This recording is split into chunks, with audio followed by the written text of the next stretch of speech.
La question de l'immigration divise encore les 27. Au lendemain d'un accord entre les ambassadeurs des pays de l'UE sur un texte clé de la réforme de la politique migratoire européenne, les premiers ministres hongrois et polonais ont opposé un veto ferme. Pour l'hongrois Viktor Orbán, un accord sur l'immigration est impossible tant que l'UE fait du forcing en voulant imposer ses décisions. Il n'y a pas d'accord sur l'immigration parce que nous avions décidé auparavant que l'immigration serait réglementée sur la base d'un accord unilatéral, ce qui a été modifié lors de la dernière réunion.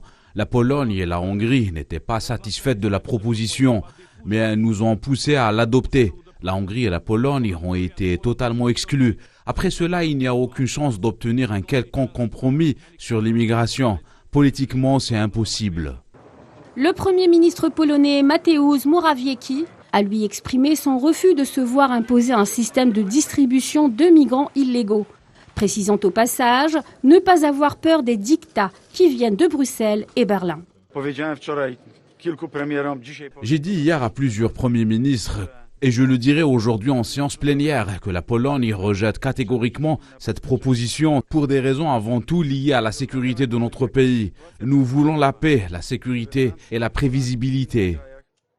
La réforme migratoire européenne, qui devra encore faire l'objet de négociations avec le Parlement européen, est destinée à organiser une réponse en cas d'afflux massif de migrants dans les États de l'UE. Elle prévoit notamment une solidarité obligatoire entre les États membres et un allongement possible de la durée de détention des migrants aux frontières extérieures du bloc. L'objectif affiché par Bruxelles est d'entériner cette réforme d'ici aux élections européennes de juin prochain.